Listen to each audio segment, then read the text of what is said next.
Right, ladies and gentlemen, that's KNT Industry Street. Well, they're getting strong now. I don't know this gentleman. I've seen him, he's seen my face and whatever, but let's be real with the game. He is a big figure on the circuit. He's part of a collective of a crew called Hyper ESQ. So one of the members, as the rest of them can't make today, but the main man, I do believe, ladies and gentlemen, it's got to be the one and only Stevie himself, Mr. Hyper ESQ. How you doing, sir? I'm good, sir. How are you? I'm good. I mean, I don't really know too much about you. I've seen your face around, I know your name, but that's very important because your name's been flying around for many, many years. Especially on the circuit in the DJ vicinity. But I'd like to say, Stevie Hyper ESQ, I would like to say this is all about your life.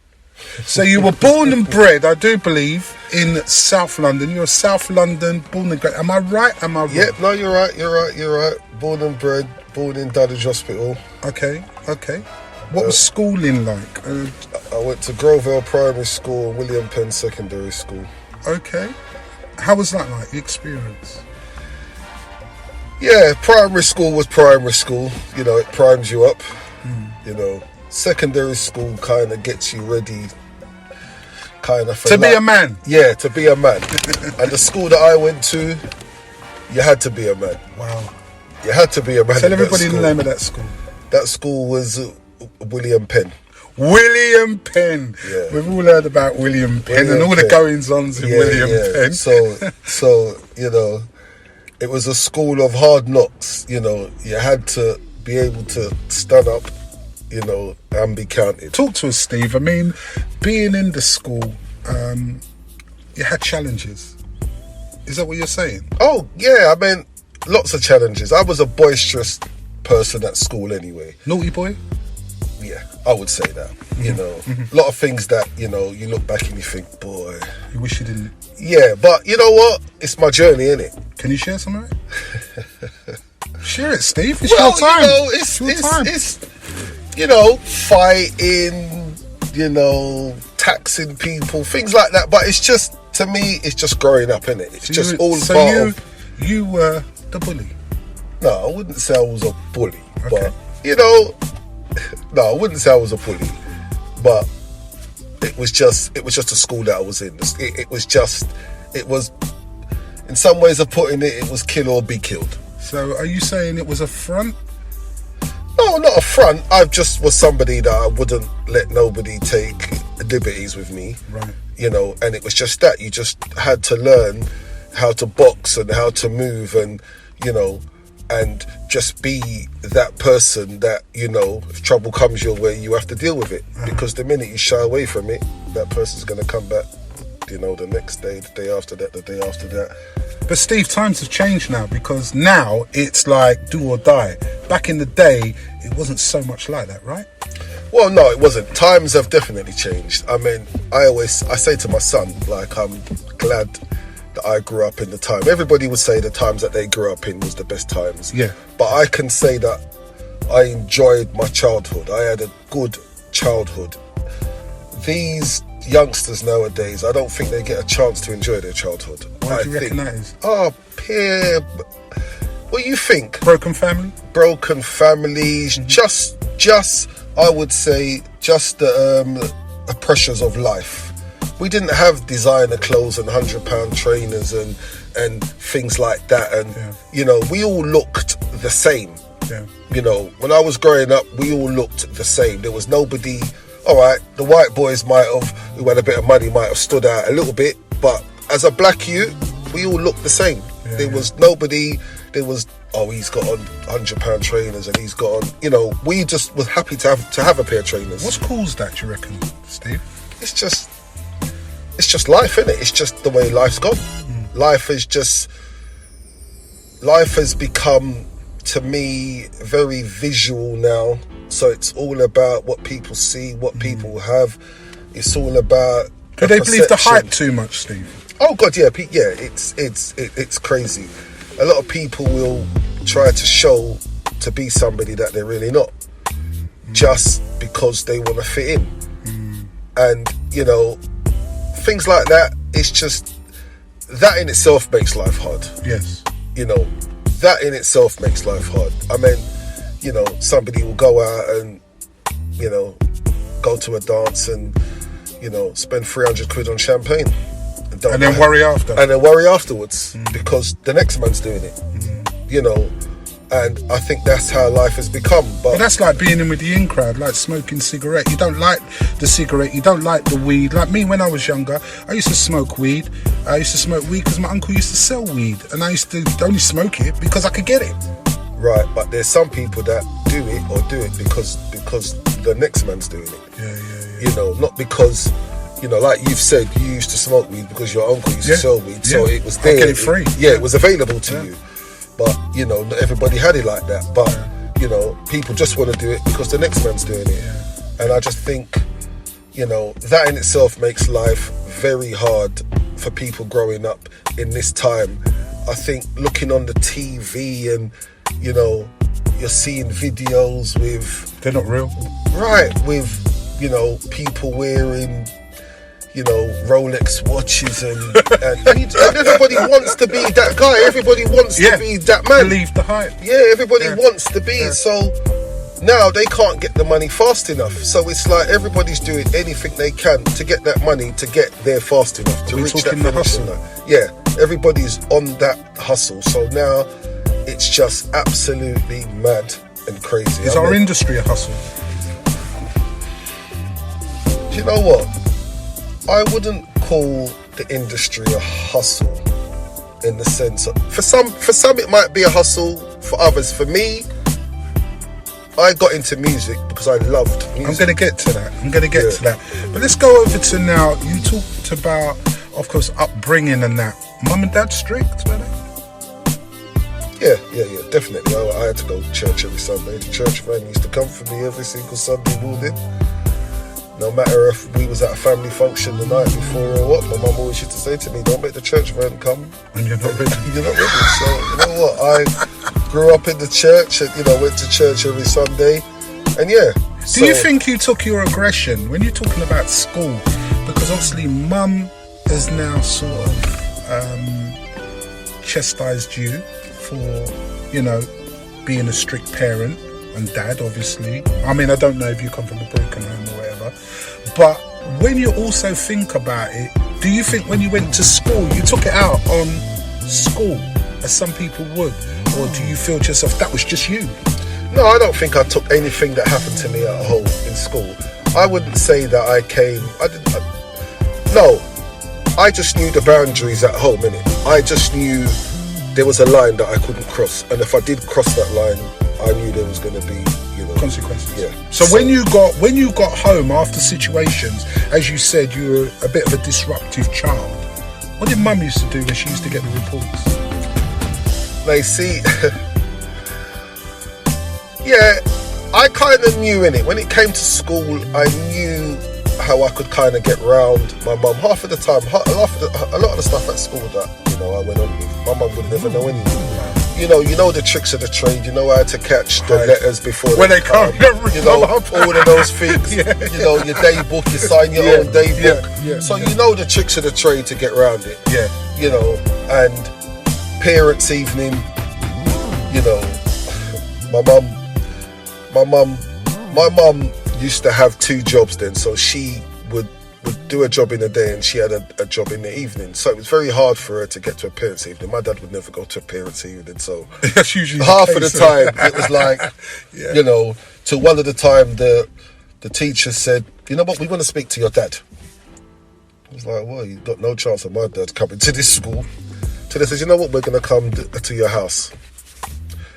And even then when they came to the house, I remember the day they came to the house and my dad's car broke down and his friend was out there fixing it, and my dad was outside with his mate fixing his car, and the teacher still ended up talking to my mum. Wow. So it's like they never got what they wanted. They thought, well, you know, we've seen his mum a few times and it's not really got through to me when I see his Why do you think your dad was like that? Why did you think he didn't sort of accommodate? No, it wasn't that. My dad's like old school, isn't it? It's just like, you know, let mum deal with it. or he just believed that, yeah, just let mum deal with it, or it's just a thing that he was the kind of person, like, if a teacher called him and said, I told your son to do this, and he didn't do it, he'd be like, well, he would say, you need to listen to the teacher at school. Oh, you'll just come and say that to you? Yeah, you need to listen to the teacher at school. The teacher's right. I mean, don't get me wrong, my dad was a serious man. Yes. You know, a very serious man. Very, very serious man. But, you know, Are you as the a only child... Are you the only sibling? No, I've got an older brother. You get on well? Yeah. Okay. So from school then, what was your intentions? What did you want to be when you left school? I didn't know, to tell you the truth. I can't say that when I left school I said I want to do this and I said I want to do that. When I left school, it was just about, I knew I didn't want to go to college and I didn't want to go to university. I knew I didn't want to do that. That's one thing I knew I didn't want to do. I just wanted to have money. I just wanted to earn money. So you want to be a hustler? No, I worked. I left school and I worked. What did you do, Steve? I was a printer. I got an apprenticeship as a printer. Well, not an apprenticeship, but I just went there as a young youth as a printer. I got a job on Lewisham Way in the printers. That was my first job. Then I got a couple of printing jobs. So I was working for probably about the first 4 or 5 years after leaving school, just going from different jobs, you know, just going from job to job, really. But I wasn't on a career path. I didn't think... You didn't know what you wanted to do? No, I didn't know what I wanted to do. I didn't. Well, you did start knowing what you wanted to do, because in along that one, music came to your ears. Can you tell us how that came about? I always just liked music. I liked the whole thing about music. My brother used to, which I suppose a lot of people used to do, on his bedroom wall, we shared a bedroom, and on his side of the wall was covered with dance leaflets, like of dances that were going on. Flyers? Yeah, flyers. Just covered, the whole side of the wall was just covered with flyers of what was going on. And this is like, you know, in the late 70s and the early 80s. It was just like that. Yeah. And, you know, through listening to sound tapes and that, I just liked it. I liked the whole thing about music. I always liked music. Always thought, you know what, I want to, you know, I'd like to do this. You know. There must have been a couple of influences that had on you though. Who was it? When I was a young you, the whole industry was an influence. All right, obviously back in the days of school days, you had the prominent sounds like the Saxons and the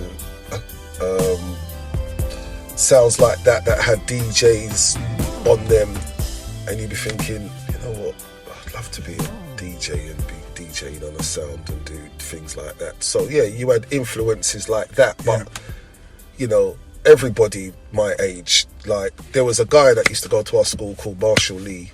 He used to DJ on a sound called Stereograph. Remember Stereograph? Right. So it was like, yeah, that kind of was a big thing. You know, Stereograph was a big sound at the time. You used to follow them? Yeah, it was because Marshall Lee used to go to our school. It was like, yeah, and Stereograph was a good sound. You know, Frontline, a Coxsone. So all of the sounds that was about those days, that's what we was about. Influence. Because those were the tapes that we was. Yeah. Because half of the dances we weren't going to, so it was tapes that really brought those sounds to us. Really. Yeah. You know, we knew about them, but it was the tapes that was really getting us to really listen to those sounds, and that's what was bringing the music to us. It was tapes. Well, it definitely did. Can you remember the very first track you ever sort of put your hand on that you went to a shop and you bought? Do you know what? I was trying to think that the other day, you know. I'd be lying if I said to you I can remember the first... I know it was a Lovers Rock record. Okay. But I can't tell you the name of it. Okay. I remember I got money and I went to the record shop and I said I want to buy a record, and you know, I think the man said to me, yeah, this tune's just come out. And I remember I bought it home and I played it to my brother, and it was like, yeah, the tune was all right, but I can't remember like it was that tune. That's the first tune that I ever bought, but I knew it was a Lovers Rock tune. So being a Lovers Rock tune, and obviously you need to make money to supply for your feed for music, working and stuff like that. Was that good enough? Was there any... Yeah, but you said you were a little bad boy back in the day. Was there anything you felt, I've got to try and make this money quick? Tell us, Steve. It's your time, bro. You know what? The music... I mean, my first tune that I ever bought, I was at school. I was buying tunes from when I was at school. Yeah. So, my first tune that I ever bought, I probably must have been about a first year in secondary school. Yeah. So it wasn't like I was chasing music every week. Yeah. It was just I wanted to buy a record. Yeah. You know, like you want to go in a record shop, like It was like a drug. yeah, I could say this is my record. Yeah. I bought it. This is my record. Yeah. But it wasn't. It wasn't something that I felt like I had to do then. That only came like afterwards, a little bit after. Yeah. A little bit like I would say from the age of about 17, about 17, I was buying music hard then. From 17 upwards, Yeah. I was starting to buy music hard. And not even hard, but I was buying music. Right. You know, I was buying music. I Yeah. would, you know, go to the record shop and stand up and think, yeah, I want that, I want that. Did you spend a lot of your sort of earnings on the music and left yourself short? Oh God, done that loads of times. Sound businesses left me with no money loads of times. But then you don't have a care in the world, and I'm living at home with mum, you know, ain't got no responsibilities. So it's like, well, you know what, I can,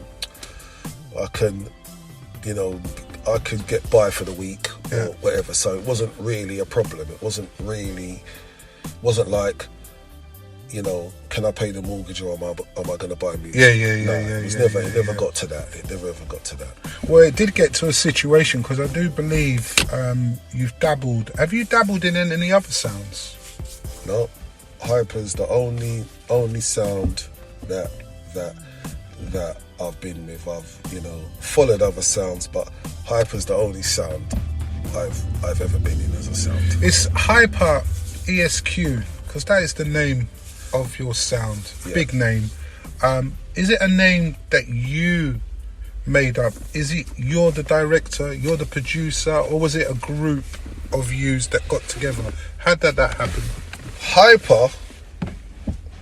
Hyper was started, I think, in 1978 or 79 Yeah.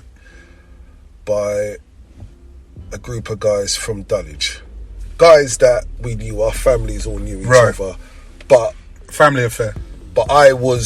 when it first started, I was nowhere to be seen. I was a youngster, proper youngster. Yeah. I just knew that, you know, that was the sound that them guys had. Yeah. That was the sound, and my brother and a guy named Patrick, his brother started Hyper. Right.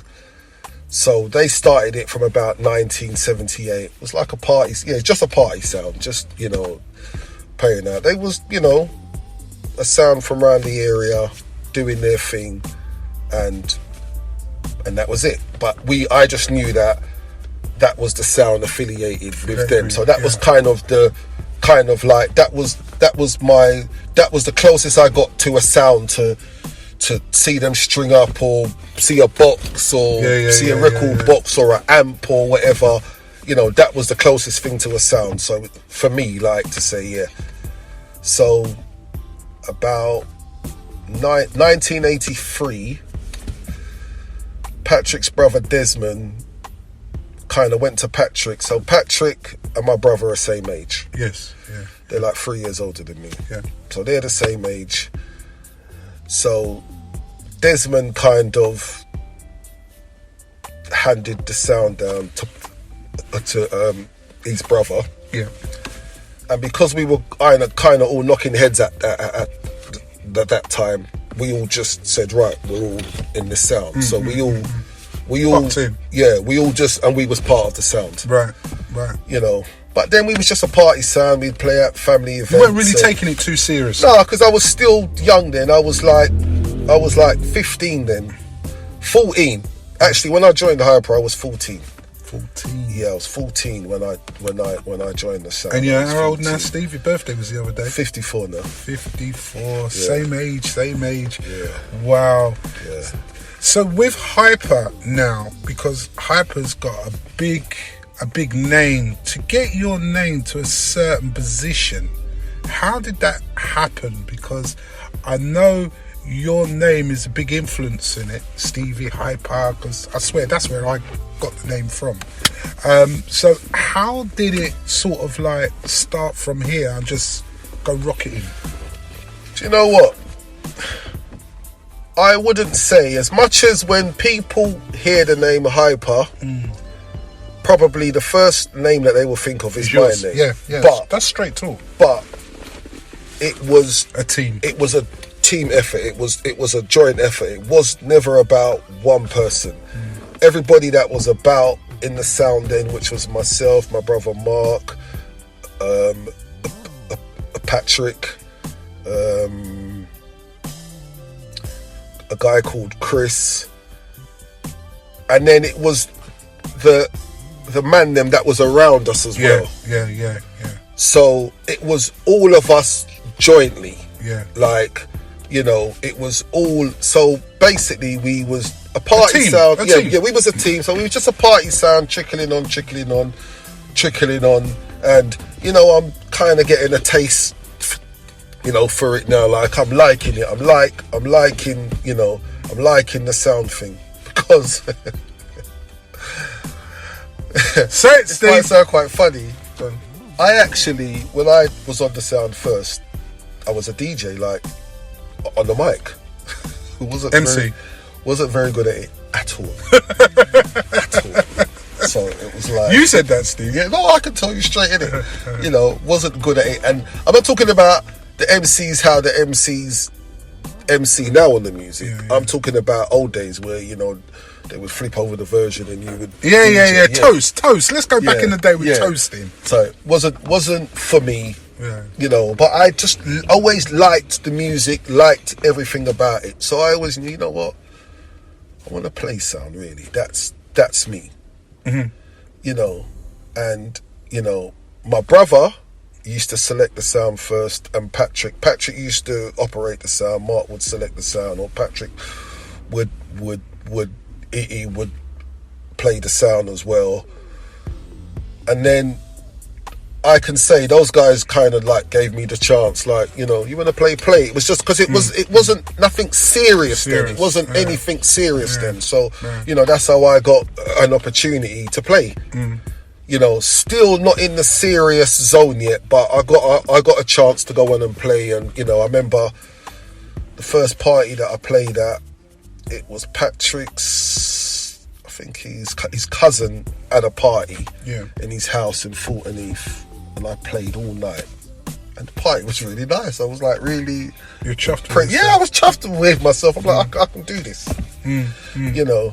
And so, but then we were still a party sound. Yeah, you know, yeah. we wasn't getting. You wasn't getting the recognition. We wasn't getting yet booked to play anywhere. Yeah. Then I think there was a dance. A guy named Little Andy from Brixton and the guy that used to DJ in a sound called Tony Ranks, they had a dance in a club called Scene on the Green that was in Camberwell. And they put us on there, obviously, because, you know, we all used to knock heads. We was all friends, so we got on there. Yeah. And then Fathead, who used to DJ on Coxon, he was there. So the sound before was called Hyper, and that night, don't know where it came from, he just put the ESQ on Hyper. He just said Hyper Esquire, and we thought, Yeah, Squire means we're gonna run with that. Yeah. Like it sounded like because it was just hyper before. Yeah. So then it went from hyper to hyper Esquire. Playing 1 and 2 places, moving up a little bit, but nowhere to be seen. In the sense of we weren't getting booked out every week to play at venues. It was still kind of. How just did you parties. feel when you wasn't getting the bookings or the recognition that? Well, we were still growing then, so I wasn't. So we wasn't in a position, and then it was all still for the love. Yeah. Those times, you could have asked me to come and play at your party, You do it for nothing. and we just say, you know what, just pay for the van, and we do it. Yeah. And even sometimes if we had to pay for the van, because that was the love that we had for the music. The music. In the 80s, that was the love that we had for it. I would say up until about 87, 88, it was just like beer love. Yeah. Like we was doing it for the love, because I just liked to play music. Yeah. Just wanted to be playing music. Yeah. Just wanted to be playing sound. And then it changed. It definitely did change It because changed about. there was expenditure, wasn't there? About 1989. No, 1988. We bought a sound, a new sound. New rig. Right, we bought about 4 scoot bins. We bought a van, bought some other bits, so we could, go on, because what we had before was old. So now we bought a sound, and it was like, Needed to be paid for. So then what we then started to do was about 1988, 87, 88, we used to hire out the set. So we would say we do the set hires and all of that, just to get in, so we started to do a lot of set hires, and then we'd say, we'd hire the set, and we'd play at the start of the dance. And then we done that a little bit. But then what we also started to do, we also started to keep our own things. So we would have these functions, these house dances where... Were they blues dances? they were blues dances. So what we used to say is, girls are free to come in, just buy drink. Mm-hmm. And because them times, the amount of man that was around us... Because they knew girl, all of these man, them knew girls. Yeah. So our dances always had a lot of girls in them. Always had a lot of girls. Not even just directly the man them in the sound, but just our friends around us would bring girls. And so it was popular to be a sound that girls follow. Yeah, girls used to come because the man them used to bring the girls there. Not only that, them time there, men and women dancing was the hit thing. So the man them would keep the girls entertained. They would. So that is when I would say we kind of kicked off. That's when we went. That was probably late 89, 1990. Mm-hmm. I remember 1991. Yeah, 1991, we kept one of those parties in West Norwood where it was buy your drink and there's an invitation, or if you knew about it, come. Yeah. I remember we strung up the sound, came back, went and changed, and came back and started to play, because then now I was playing the sound all the time now, and the place was packed, really packed. So went on, and then in the morning time now, about, I don't know, say 8 o'clock, we saw more people starting to come. But there was a big dance on that day with the big sounds of that time then. And that dance had finished. Wow. And we were still going on. And they was coming to ours, their dance had done. And that must have been a bless. You must have felt that was beautiful. Yeah, that was you kind of thought, they're here. And then, you know, that kind of is where it started for us, and then we saw the change. You know, like people are ringing you, wanting to hire you now. Like, yeah, like wow, like you know, you're actually getting paid now for something that you love doing. But even then, the money still was not what you really cared about. Wasn't what I cared about. It was all about the love and getting the name out there, and you know, and it was, you know, it was good. I can remember memorable times, like, you know, going to Dub Vendor and R.I.P. Robert Allen, R.I.P. saying to me, yeah man, if you want a bag here, you can get a bag, like going in there and saying, yo, Hyper, you know what, you want a bag? And I'm thinking, bro, I've really arrived. Like, you know, and little things like that. And or when, all right, the first big sound that we ever played with from that time was Manhattan. Mm-hmm. That was the first big sound from the circuit that we ever played with. Like, we got a house in Tottenham. Someone gave us a house in Tottenham, so we said we're gonna have to get a sound from over there. And Manhattan was the sound of the time. I think Clive James was in the sound then. His brother plays Jimmy Magic. I don't think, because it's just Cass by himself. So we got a number for them called Clive, and you know, me and him are good friends are up to this day. We started a friendship from then, and still friends are up to this day. Yeah, and that was. What was that like to actually have an ego to ring up somebody on another side? Because obviously, as we all know, the youngsters are going through their madness right now, because you're from South, I'm from the East. No, but it wasn't about that. It wasn't like that. It was just all about the music. It was like, they're the sound that's doing it. We're doing the dance over there. It makes sense to have that sound from over there. We didn't know them. We knew the name. We just never knew them. So we got their number, phoned them. I remember we booked them. We had to give them a down payment. You know, done all of that. The dance was nice. I remember standing up there thinking, yeah, Manhattan, like, yeah, big sound. Because there was a big sound then, you know. And that was the first big sound from off of the circuit that, we played with at the time. And then we just kept on doing what we was doing, and then, you know. Well, you did keep on what you're doing, but did you dabble in radio? I dabbled in radio for a short time, in the sense of, we went on Was radio. it Power Jam? Yeah, we went on Power Jam, I think about 93. Who's that with? Yardy, wasn't it? No.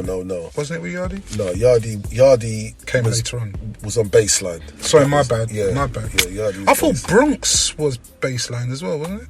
No, he was Mega. Sorry, my bad. Yeah, go on. So we went on Power Jam. Me and my brother used to do a show on Power Jam. So yeah, in fact, I've missed out a bit actually. Go ahead. So when we kind of got onto the so-called circuit. As they call it. You say the so-called circuit. No, as they call it. Why is it called the so-called circuit? When I say it, because you know what? People kind of look at us like, back in the day, it was like... Are you a celebrity, Steve?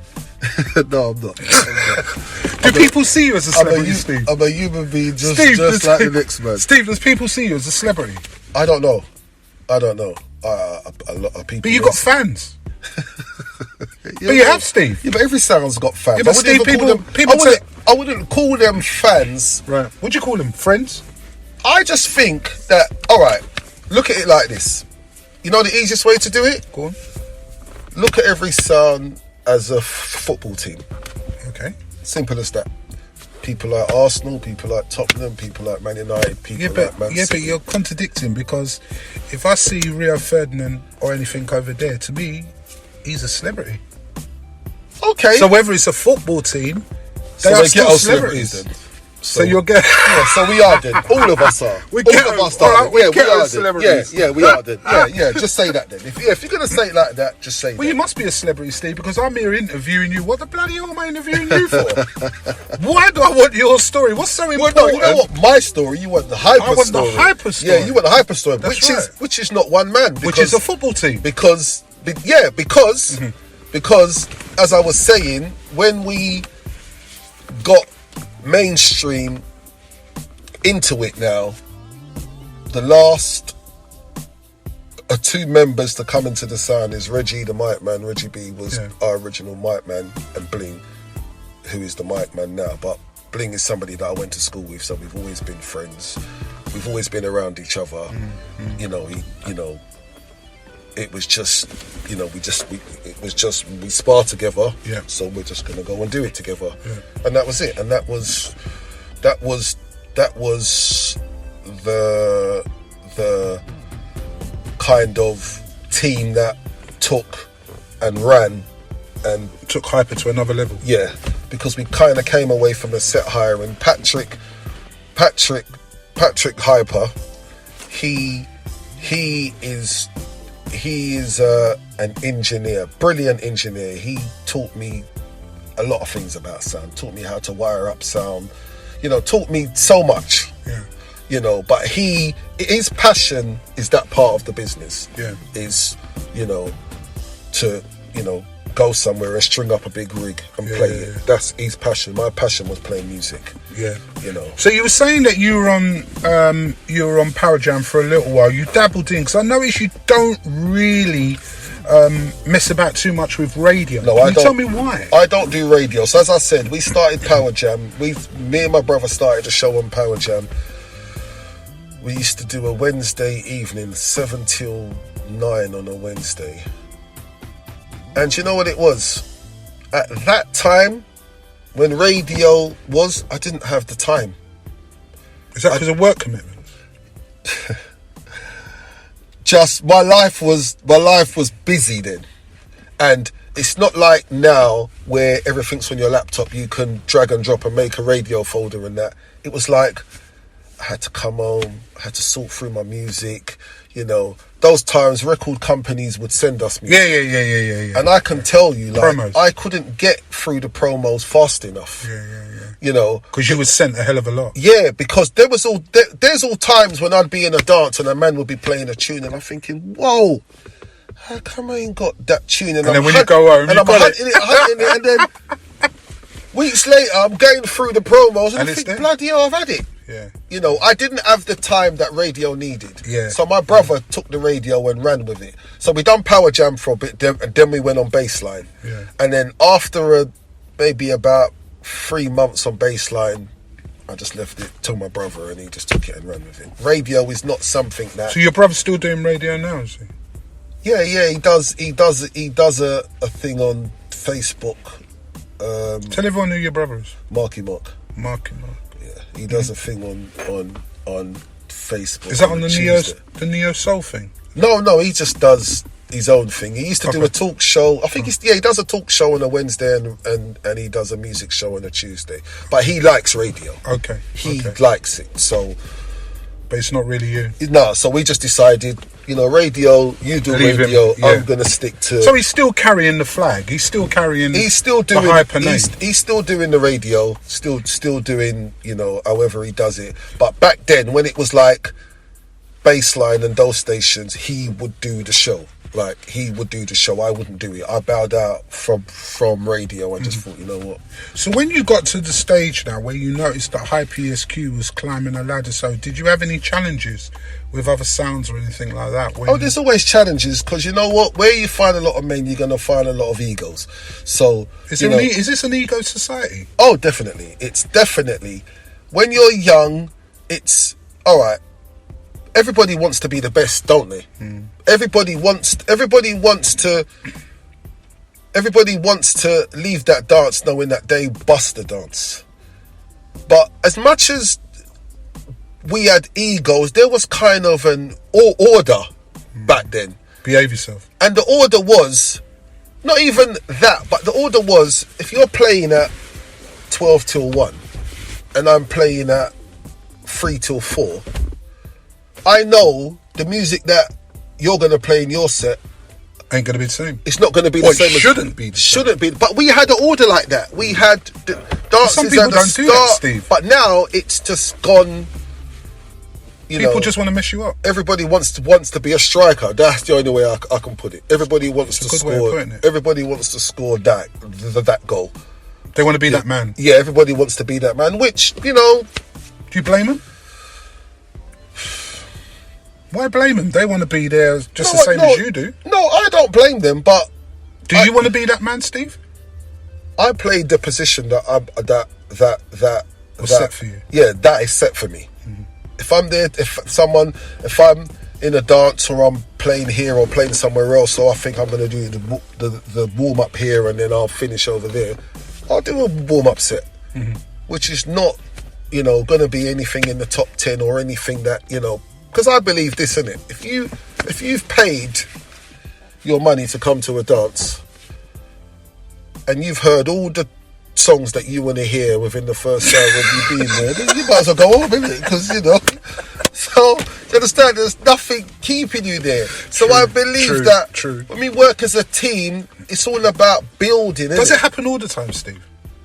I think sometimes, you know, you can play and dance and people play their part, but I just think it's grown so big and wide now that it's everybody just wants to be that man. I can't blame, you know, the next man who wants to be that man, you know. But for me, because I would say I'm long in the tooth in it now, it doesn't mean that much to me. But you're a bit hot-headed as well sometimes, aren't you, Steve? I don't know why you keep Steve. saying that. Come on, Steve. Everybody is hot-headed. Have you had to have a situation where you're playing out and you feel someone is just, they know they're taking the pee and they're taking the pee? What would you call taking the pee, though? Well, someone like, for instance, if I'm playing music and you know that this is meant to be played... No, I'm never going to say to you... No, I'm never going to say names. You don't say nothing. No, I'm saying I'm never going to say to a DJ, why are you playing that? I believe that I know my trade enough to know when I'm just going to have to go around what you've done. I'm never going to go to you and say to you, why did you do that? Or why did... In my head, I might think it, but I'm never going to say it to you. You will see that person differently, though. No, I should just know that I've got to be skillful enough to deal with him. The way my talking will be, okay, then you've played out the top 10 and you think that, well, that's it, this is it. Well, there's loads of music in it. You know, and it's just, you just got to find a way to go around it. And that's it. It's not about saying you shouldn't be playing that now or you shouldn't be doing that. It's not about that. If you know your trade and you know your music, come on, there's how much? There's thousands and thousands and thousands. But everybody wants to play the commercial, don't they? You know, but you see now, and there's different genres as well. I mean, when I first was playing sound, it was reggae and soul. We would never play soca in our dances. No. Now you've got and bashment as well. Well, I think we kind of that time it was even called bashment, ragga. It was called ragga. So the new sounds that kind of came then, we kind of brought that ragga element into it, which in itself brought a different kind of clientele that maybe the big soul sounds at the time wasn't playing. Yeah. So we kind of brought that ragga element into it and maybe brought more reggae into the dances. But now you've got so much different genres. You know, it's a lot of music. Yeah. And to be fair, half of the music that comes out now, I don't even like it. To be fair, that's a fact. I don't even like it. Yeah. You know, I don't like it. Well, a lot of the drill stuff and all that, it's not for us anyways. Yeah, a lot of the music that comes out now, you say that's poisonous music, though, especially for our youngsters, though, Steve. I mean, my personal opinion, you might think no. Do you know what? You've got siblings. You got youngsters, right? You got kids? Yeah. I've got one son. Okay. I say this, innit? Music, my era of music, I can listen to a song from my era and it will bring me back to memories. It would either bring me back to a dance that I've gone to, whether it's a sound clash that I've gone to or something, it would bring me back there. It might bring me back to the girl I was seeing at the time. But it's never going to bring me back to a place where I think, war. It's never going to bring me back to that place. Yeah. But with these youngsters, it's war. It's a message war. Yeah. You know, when I listen to some songs, I say to people, how do you dance to that? What do you do? I Just shake your head. Yeah, and I just think It's like acid, isn't it, Steve? Yeah, You're like acid. yeah. But even acid, it's got kind of a little beat to it. I just think, like, you know, but at the end of the day, the world, innit? The world is evolving and revolving, and if this is where it is, that's where it is. Well, where do you think the music's going to be, Steve? Because at the end of the time, there's a lot of big things changing. Of course, cashless society coming. We all know that. What's your views around that type of thing? As you're a promoter as well.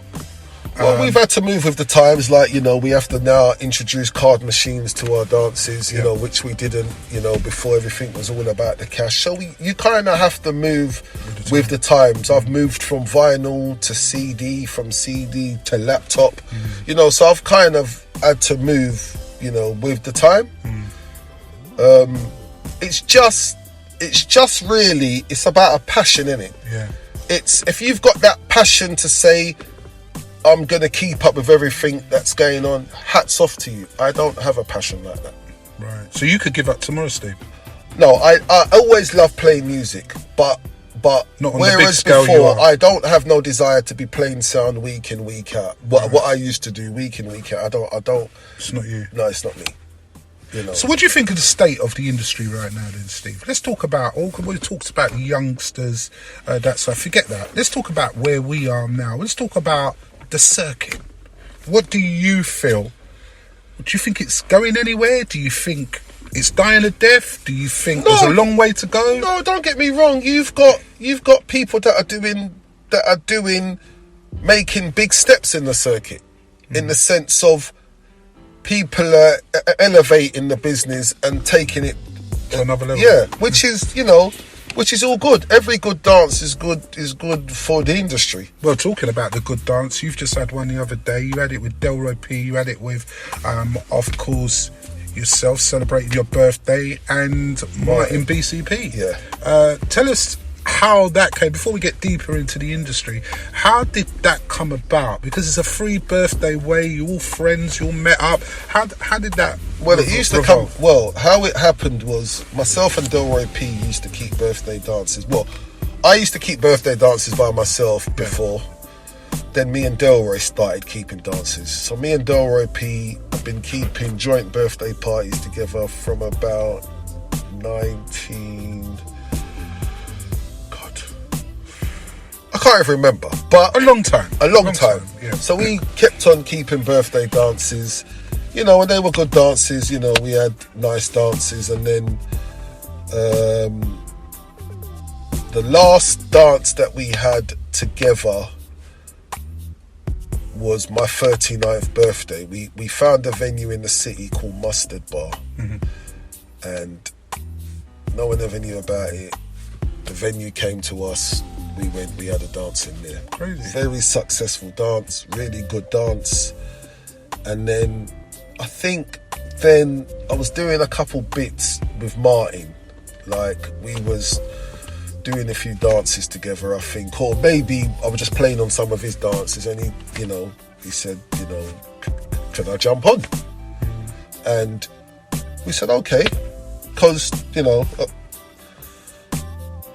if it's gonna enhance it, then why not? And at the time, BCP, were doing what they were doing, so we're thinking, and it did. We went. The last dance that we had, that myself and Delroy had, I think we got about 700 people.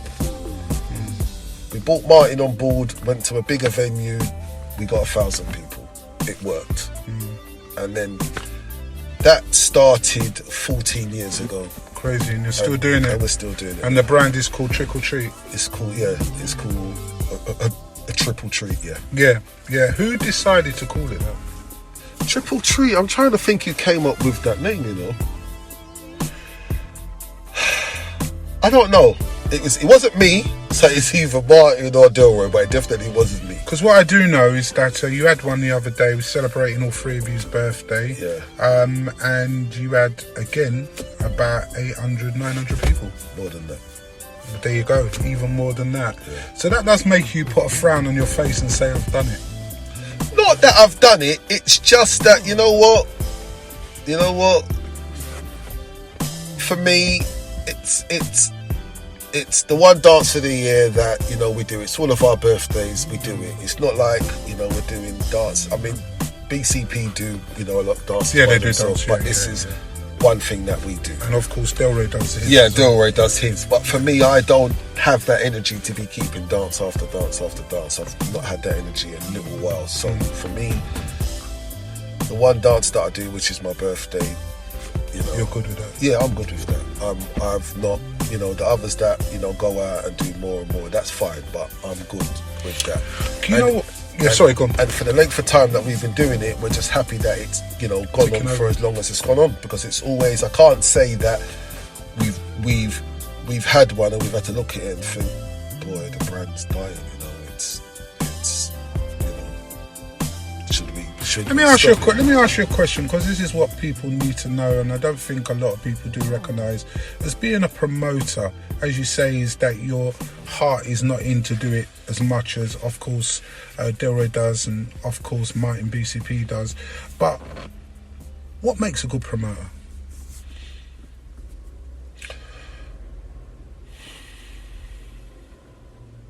Do you know what?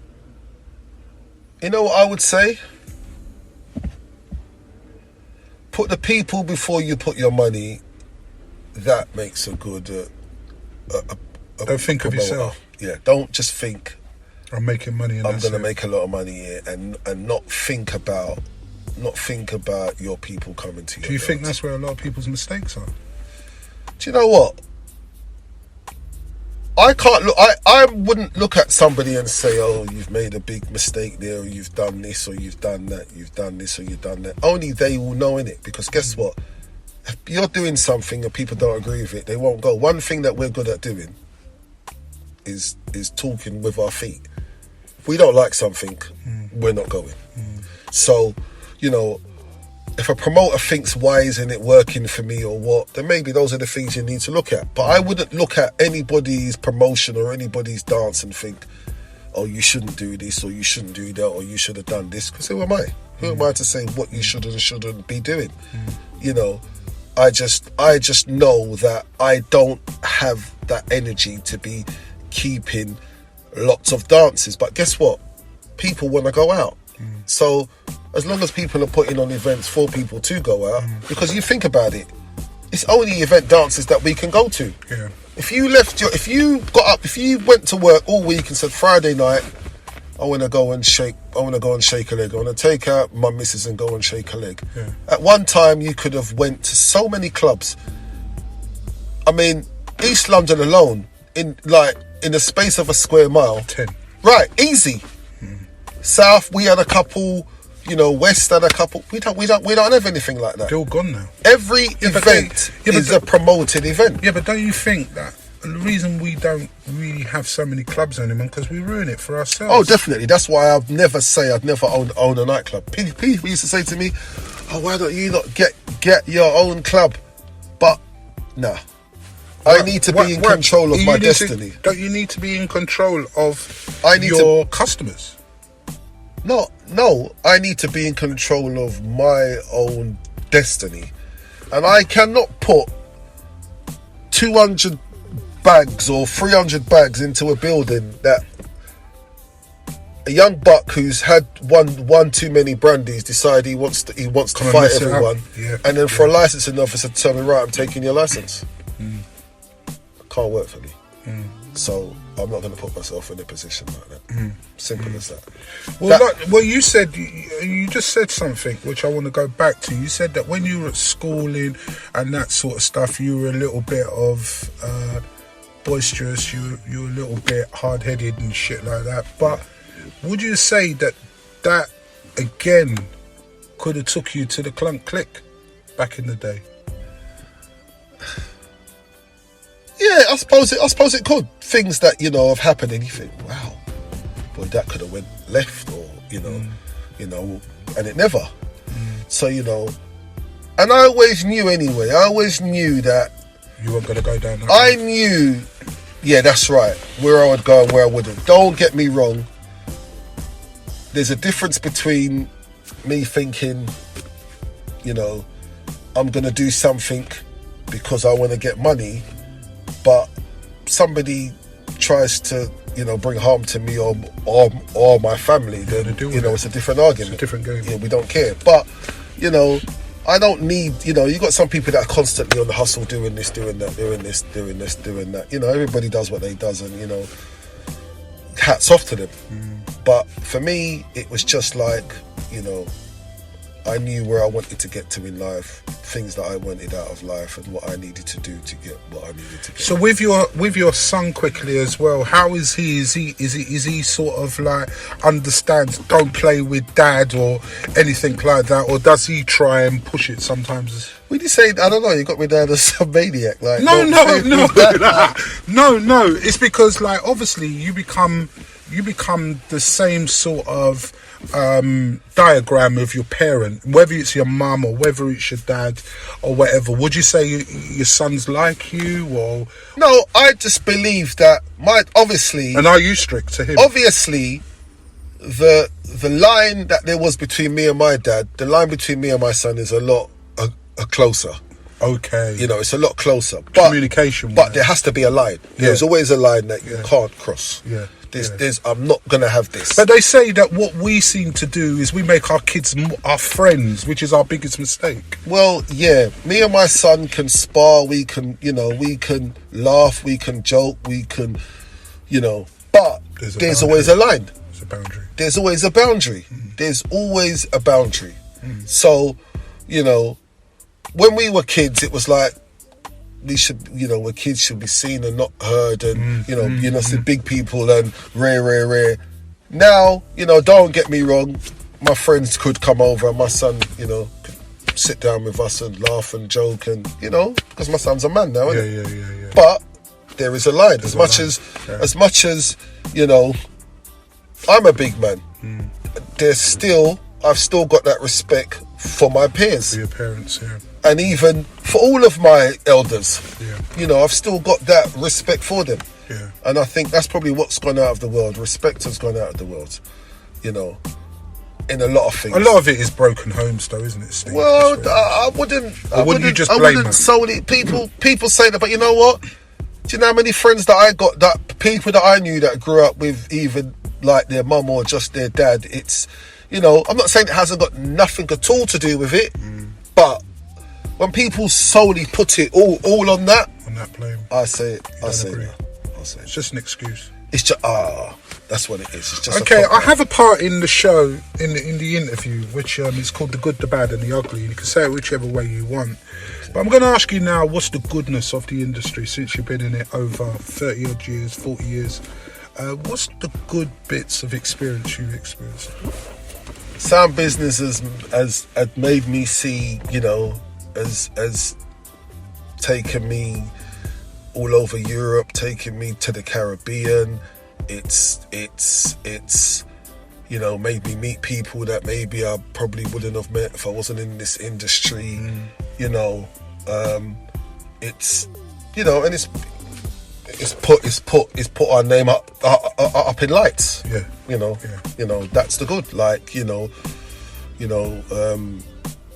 And I've had a good time. I can say that the good is that I was doing something that I enjoyed, and I was also getting paid for it. Brilliant. That's a good. Okay. How about the bad? What are the bads?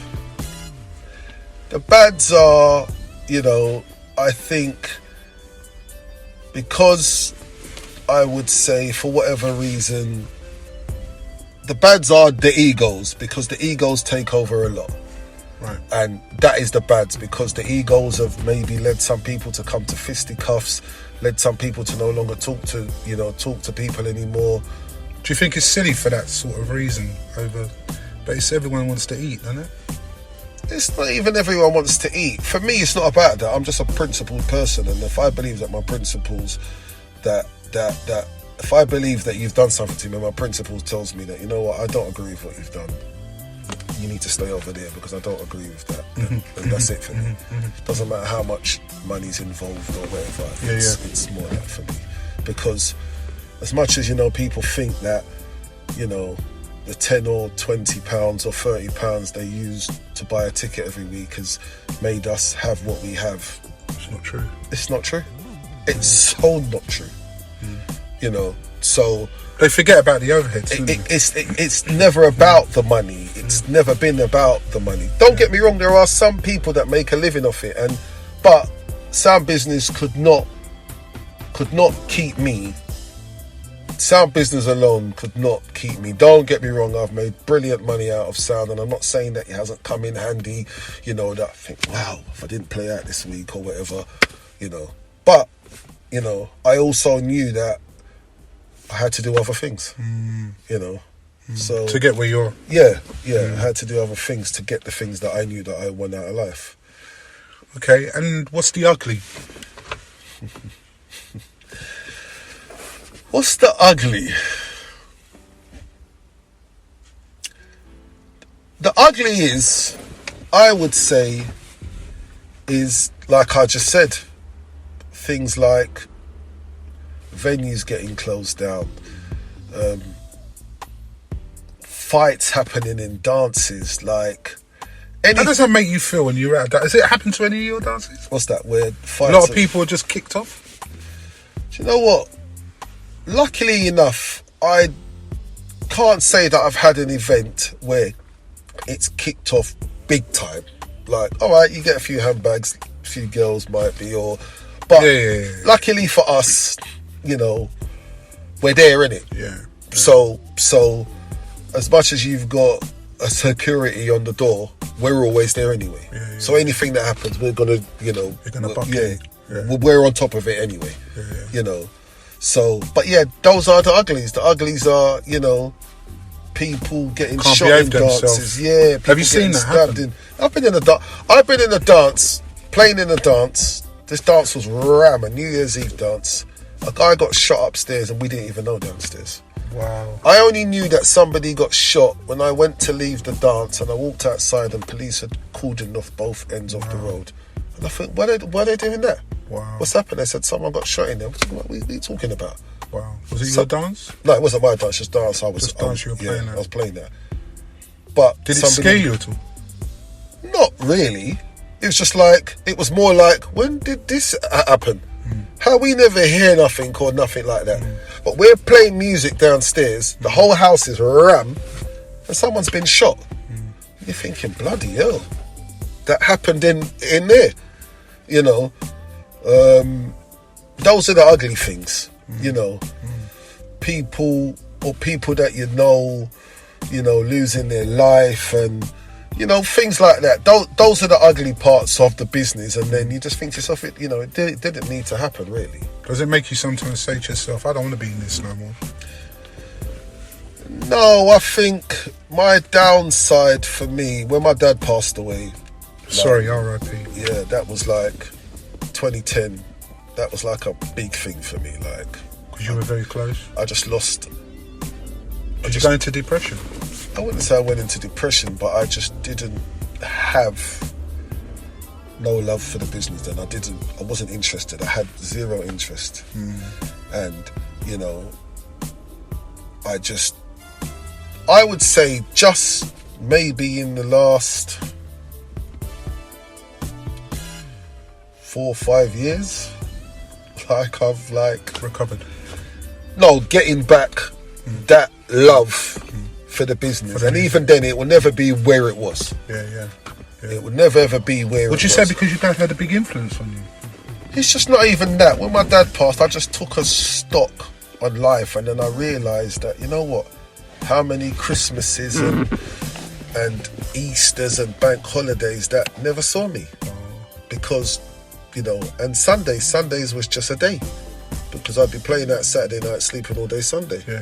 You know, when we used to do house dances. Yeah. You know, and then Christmas Day, you know, you're playing out all over Christmas, and then things pass you by, and you think that was the first time that somebody close to me had ever died. That was, Yeah. and it just made me evaluate so many things. So I just really took a step back, and in taking a step back at that time, a lot of things passed me. That was in 2010. So that was the age of Instagram, Facebook, Yeah. all of that Social media. passed me by. All social media passed me by. Yeah. I mean, I still don't have a Facebook account now, and I've just only recently had an Instagram account for the sound. All of that just passed me by. I just didn't have any interest in it, any oomph for it. So, whereas everybody was running with that, I was still, Still trying to- I was just, I just never had none of that. And when my dad passed, I just took So sorry to hear that. well, it's life, and it's a part of life. There's a situation as well that I ask, can you name me 5 of your biggest sounds? Do you know what? Do you know what I will say? I'm not going to answer that question. Steve don't want to get himself in trouble. No, it's not even getting myself in trouble. It's just, you know what? What I will say is this, innit? I respect every man that is doing what I'm doing. Right. The one thing that I will say is, if I'm going to name sounds, I'm going to name all of the sounds that Past and present. that I came and saw that are still doing it now. Okay. Like, I have to, the people that I came and saw, they get maximum respect. So But everybody that is doing what I'm doing, I give them respect. Okay, so you're going to Because hold it's not that one. easy. Yeah, because it's not easy. People think, you DJ, you lot can do it. But it's not. No, it's not easy. It's not easy. And, a lot of people, people do have their favourite sounds. They do.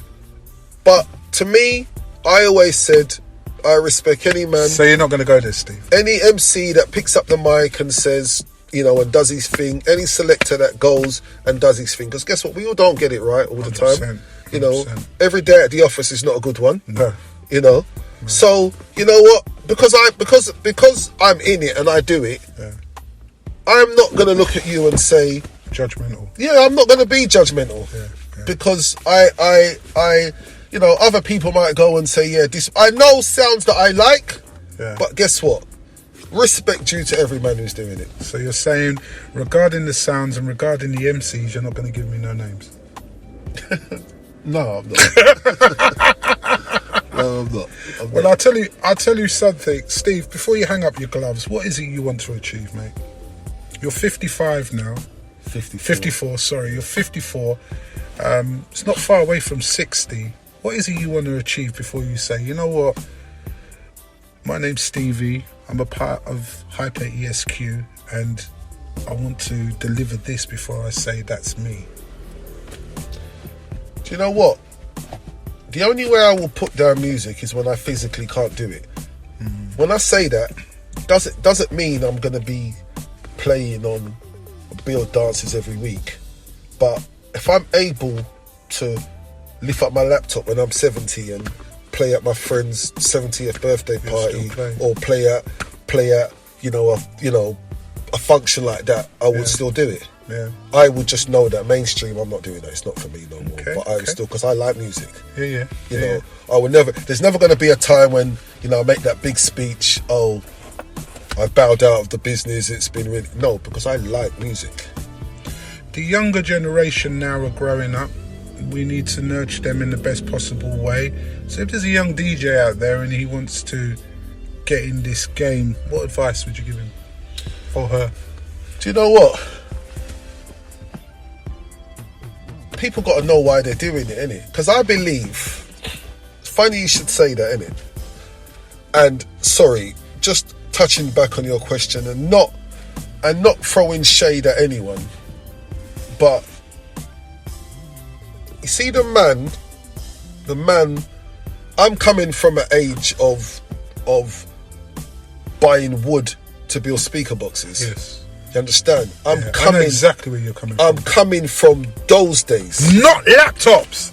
Not even CDs. Yeah, I'm coming vinyl. From those days. Vinyl. From lifting big record box and exactly. lifting box round. You understand? Taking your record box. Hello. Right. I'm coming from those days, from original sound days. So those are the man that you get, because and the reason why I say that, because I've done it. I know I know the hardship. I know what it takes. Yeah. So when I see sounds like you know, King Tubbies and Saxon and them sound, still doing it. Respect you. Still got a big sound. Because I know that's not going to be me. It's not me. Yeah. Do you understand? So respect you. Because, you know, it's hard work. Bloody hard work. But the man who takes up his laptop and goes and plays out, I'm not going to say, well, you know, you're rubbish or you're not as good as him. That's just the time that you came into it. That was just your time to come into it. You know, that was it. But, you know, a lot of DJs don't have vinyl because of the time that they've come into the business. You know, but still respect due to them, because you know what? They're still collecting music, you know, however they do it. Well, it's an easier way now, isn't it? Yeah, it's an easier way. And, you know, if they can go to a club or a party and entertain people, then... Good luck to them. Yeah, I'm not going to say to them, oh, but you didn't have a sound. I just know that. I know the hardship of sound, innit? And what it's like for your van man not to turn up or your van to break down. Or I've been there. I've been through all of that. So I know the hardship the hardship stringing up your sound, and it you know, our sound used to break down all the time. I know that. Have you had some bad experiences? Oh God, yeah. Like with your sound breaking down. Yeah. So I know, innit? I know those hardships. How about flopping a dance? You ever flopped a dance? Can you say, put hand on chest, say, I flopped that dance? No, I would never say I flopped a dance, but I've been in a dance where I can say I didn't play as good as the next man. Or I've played and, you know, the next man has come and you know, taking it up. Sometimes you just can't get the car started. Any man that's going to sit down in front of you and tell you every time he leaves his house he gets the car started, It's rubbish. Absolute rubbish. Crap. But Steve, I'm going to leave this last message to you to ask you, this is your forum now, to, if there's anything you want to share on the industry street right now, is your last words before I let you go. Is there anything you want to say? Thank you for taking the time to respect what I've been doing over the years to want to interview and document it. Well, all I can say is Stevie Hyper from Hyper ESQ. We don't say this is your life for no reason. This has been all about your life and Hyper ESQ's, and we feel to ourselves that you deserve this little token. So if you can have a look on that token, open it up. Wow. And share it with what it says on there. It might answer the questions of I wanted to get your names right.